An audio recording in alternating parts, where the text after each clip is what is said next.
Hey everybody, Alex Cutler 247 here. Thank you guys so much for jumping on this video again. I am not a licensed financial advisor. This is purely for entertainment purposes, so let's get it started. As many of you know, I love electric vehicles, especially CCIV and Lucid, but a lot of people get too caught up onto trying to find the next Tesla. I am guilty of that as well, but what you need to do is find the next juggernauts in an untapped sector for EVs. If you have been following me on Twitter, you know that I have covered all three of these listed on the graphic. All three are my favorites, from Arrival to Line Electric and Proterra. And we're going to be covering the chart analysis for all three. We're going to be comparing the three and how they have moved over the last month and a half. And then we're going to be going over the company overviews, covering the overall SPAC checklist of the whole company, as mentioned in many other videos. That SPAC checklist is a must have, and if you haven't already checked out the video, make sure to go check it out after this video. And then we're going to be going over the projection of growth for the commercial EV sector and see just how significant of growth we're going to be seeing over the next 5 to 8 years.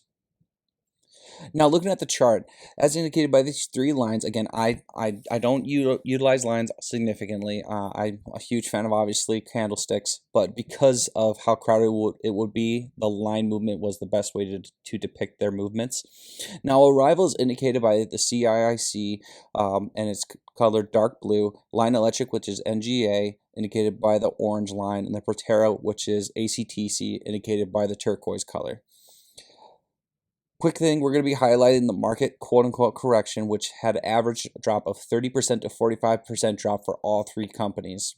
Very significant, and it was a combination of multiple factors, where there was inexperienced investors which were overly emotional and lacked confidence in their investments, which caused an overall amplified drop. Now, the overall market had a drop at that time, but the SPAC sector got hit the most because of the inexperienced. Now, I do understand it, but it still doesn't change the fact that it's frustrating to see such a drop in such quality companies. Now, indicated by the yellow circle, this is the 52-week highs for all three companies, where Arrival was at $37, Line Electric was at $35, and Proterra was at $31. And then after the all-time highs, you see that it drops into consolidation phase, where Line Electric and Proterra were sitting pretty equal, between $22 to $24, right between each other, and then Arrival was sitting a little bit higher, around $26 to $29. Now, after the market correction, the company started to regain some of their strength and value, where Arrival really just popped off of that bottom, mainly because their merger is about to close later this month, specifically this week. They're going to have a meeting on the 19th, which caused a rapid parabolic spike over the last 3 to 4 days after the drop. And Arrival really has regained their value, where Line Electric and Proterra has really lagged behind, with Line Electric sitting about 20% to 30% below their value where they could be, and Proterra as well as lagging behind between 15 to 20%. So there's still great entry points for both Line Electric and Proterra, and Arrival still would add on because there's going to be substantial amount of publicity for this company.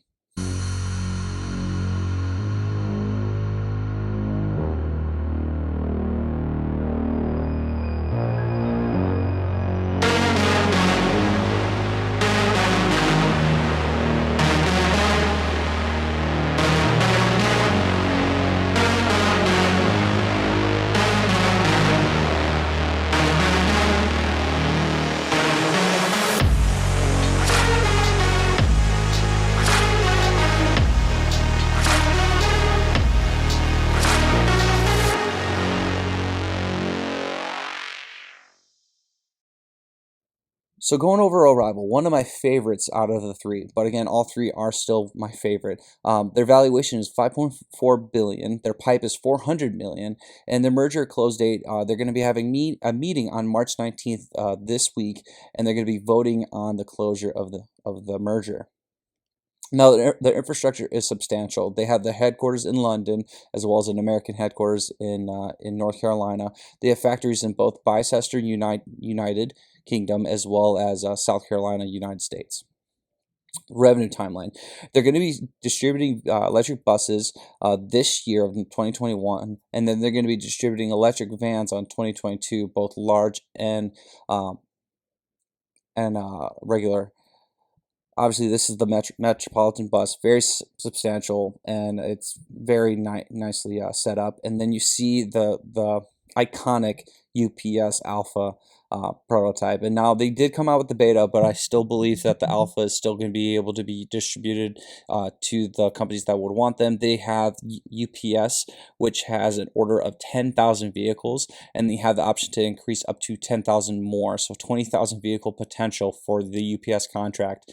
And then they also have the Royal Mail contract. The Royal Mail contract right now is still at the beginning stages. They're in trial, but they have a potential of going up to 50,000 vehicles. You heard that right, 50,000 vehicles, because Royal Mail, they have been working with Arrival since 2015, 2016, and they've been really working on the designs for a very long time.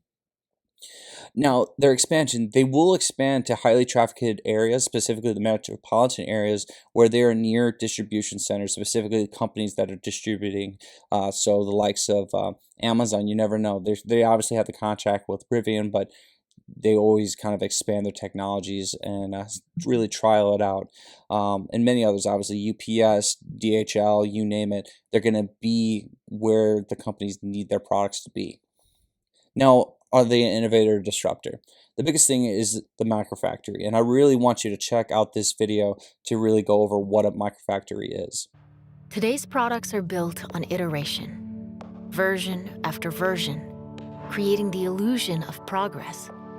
It's time to stop thinking about the future and start thinking from the future. Not only create the product itself, but also reinvent the process that makes it. 100 years ago, the assembly line revolutionized transportation. But the same approach is still in place today, only more complicated and much longer. A process that limits innovation and requires enormous investment. So we started again with a single smart production cell, designing for total robotic assembly.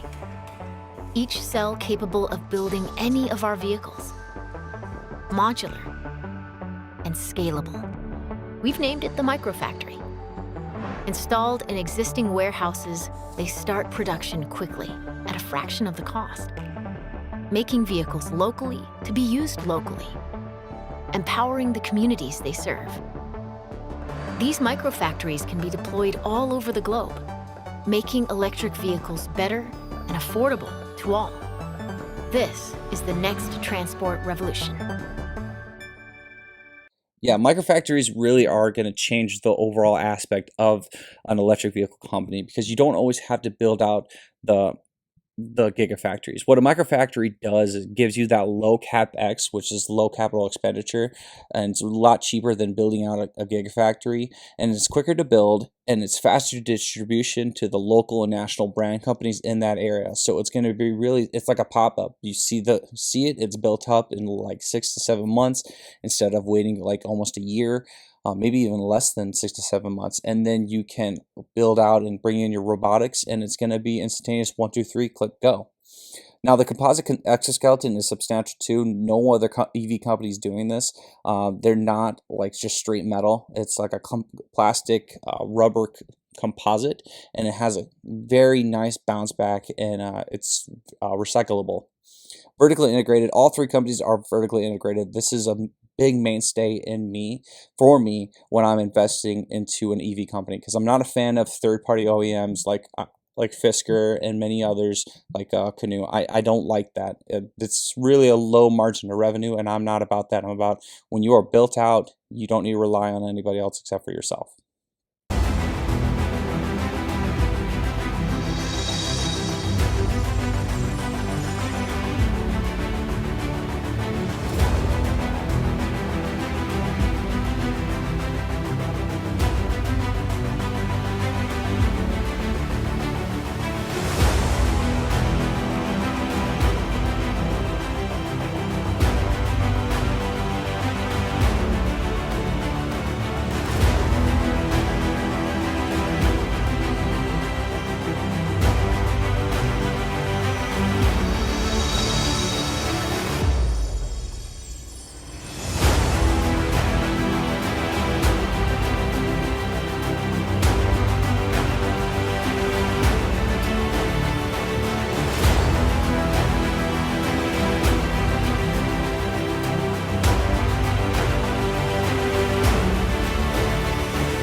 Lion Electric.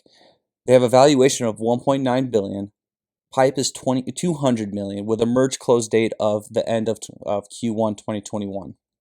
The infrastructure, they are in Saint Jerome, Quebec, Canada, as the headquarters, and they have a factory there as well. Now the revenue, they've already having generating revenue right now, and they have a substantial amount of designs from the Line 6 to the Line A, which is their school bus, as well as Line C, which is their mainstay school bus. But they have a wide variety of vehicles, which is already distributing before any other companies like the likes of Tesla, Nikola, and many others. They're ahead of the game. They're expanding. They are already expanding to the United States, and they're going to be announcing that by the end of Q1, as their CEO has stated, as well as they're building out a battery plant. Now, news came out during this weekend that they have gotten over $150 million to build out that battery plant, which will make them fully vertically integrated, which is obviously you need to have that for me to invest into you. Are they an innovator? Are they a disruptor? Now, they are a head start into the commercial EV sector, specifically the school bus and the Class 6 and Class 8. I don't see any other company that has this level of just advancement into the Class 6 and Class 8 sector, unlike the likes of Lion Electric. Nikola thought they really are not. The only one that could really potentially compete is Tesla, but they're still 1 to 2 years down the road. They have massive contracts, as indicated by the graphic that populated. They have an Amazon contract, and with that, that was announced, and they have potential of purchasing up to 5,000 vehicles. Specifically, right at the beginning, they're going to have 2,500 with potential of increasing up to 2,500 more, and then Amazon will have an ownership stake of 19.99% into Lion Electric after the vehicles are delivered. That's huge for Amazon to have that big of a majority stake into the company is huge, and just shows that the technology for Lion Electric is substantial. I understand other companies we're partnered with Amazon, but are they buying into you and buying a stake into your company? Not really. Lion Electric is the only one that I see right now in the SPAC sector. Now, Proterra. I like Proterra. The valuation is significant, 1.6 billion. Pipe is for 415 million, and their merger closing date, I'm seeing it's at the end of Q1, early Q2 of this year. Infrastructure is substantial. They have a headquarters in California, and they have factories in Los Angeles as well as Greenville, South Carolina. Now, they're already generating revenue. They've been going strong. They are one of the best structured companies and have been doing it since 2004. So they have the credibility. So they're already generating over $200 million right now for annual revenue. And they're expanding. They're expanding substantially. And they just recently built up a battery plant in Los Angeles. Now, innovator disruptor. They're vertically integrated. And there's also more things to it. They're the only company that I know that they can charge en route, which I definitely think that you should really check this out. Check out this video.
See, that's really cool. Seeing that they can charge en route and keep their vehicle charging up substantially is great. It just makes them different. That's what makes them different. It's something that no one would have thought of. Now, Out of all three, this is the only company that is acting already as a third-party OEM. They are distributing to other companies, for the likes of Daimler to Van Hool. They are distributing their battery packs as well as many other chassis to them, which you should definitely check out this video about their battery packs. The clean energy and electric revolution is no longer a dream in our distant future. It's here today. And with more and more cities committing to the goal of 100% zero-emission transportation, it's also a long-term promise for a sustainable future. But successfully transitioning to all-electric commercial vehicles requires safe, reliable, and high-performing batteries. The most powerful batteries start with the best cells. Proterra batteries are made using top-tier cylindrical cells that charge rapidly, have industry-leading energy density, and can handle heavy-duty cycling. Each cell is carefully inspected and tested in our state-of-the-art battery production facility before going into a battery pack. With safety as our guiding principle, Proterra batteries are made with advanced safety features built into each pack. Made from heavy-duty, lightweight, ballistic-grade material, the Proterra battery pack has been rigorously tested to withstand heat, cold, impact, submersion, and vibration. All Proterra battery packs are designed with passive propagation resistance. So in the rare case of a single cell failure with a thermal event, the issue would be isolated and not spread to neighboring battery cells. With sophisticated software, our battery management system constantly monitors sensors throughout the pack to ensure optimal performance and safe operation. Liquid cooling keeps all cells at a constant temperature, maximizing battery life and charge capabilities in any climate, no matter where you are.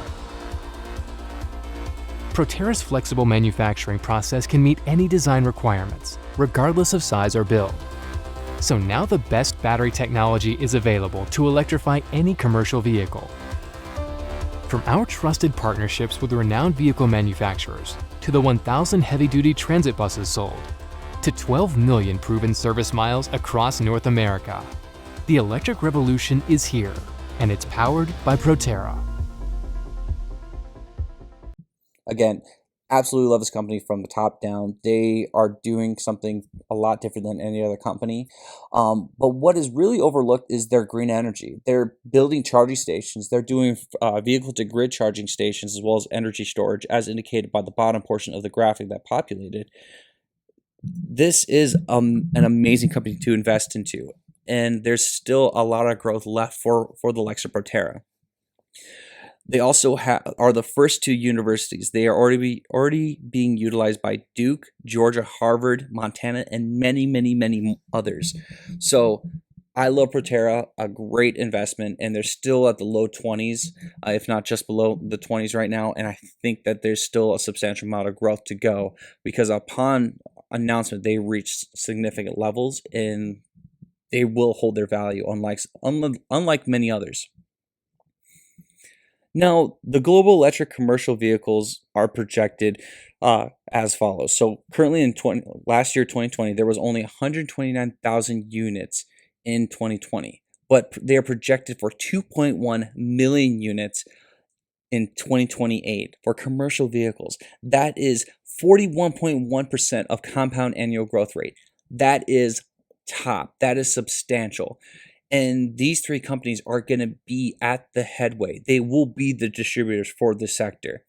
Let's not forget that President Biden has mandated the electrification of the federal government fleet. And all three of these companies have a foothold in the United States. They will have a piece of that pie, as well as not only in the United States, but as many others internationally. So they will make revenue substantially as the future continues to go on, as they continue to build out and expand.